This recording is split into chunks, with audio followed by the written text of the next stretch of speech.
সুন্দরবনে বাঘের সংখ্যা বেড়েছে। ২০১৮ সালের তুলনায় চলতি বছরের জরিপে ১১টি বাঘ বেড়েছে বলে জানিয়েছেন পরিবেশ, বন ও জলবায়ু পরিবর্তন উপদেষ্টা সৈয়দা রিজওয়ানা হাসান। মঙ্গলবার সচিবালয়ে সুন্দরবন বাঘ জরিপ ২০২৪-এর ফলাফল ঘোষণা উপলক্ষে সংবাদ সম্মেলনে উপদেষ্টা এই তথ্য জানান।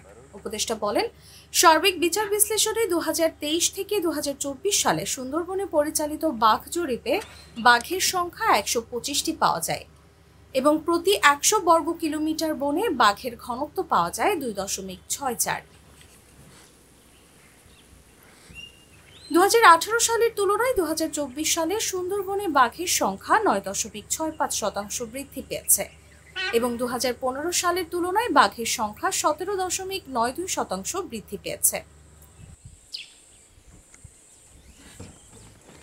তথ্য উপাত্ত সংগ্রহপূর্বক বাঘ সংরক্ষণে প্রয়োজনীয় ব্যবস্থাপনা কর্মকৌশল নির্ধারণ করা হয়ে থাকে। তিনি বলেন, সংখ্যা নির্ণয়ের জন্য সর্বপ্রথম ২০১৫ সালে আধুনিক পদ্ধতি ক্যামেরা ট্র্যাপিংয়ের মাধ্যমে বাঘ জরিপ করা হয় এবং এই জরিপে বাঘের সংখ্যা পাওয়া যায় ১০৬টি এবং প্রতি ১০০ বর্গ কিলোমিটারে বাঘের ঘনত্ব ছিল ২.১৭।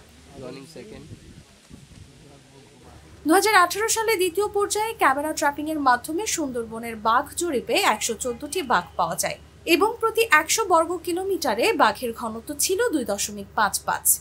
২০১৫ সালের তুলনায় ২০১৮ সালে বাঘ বৃদ্ধি পায় ৮টি এবং বাঘ বৃদ্ধির শতকরা হার ছিল প্রায় ৮%।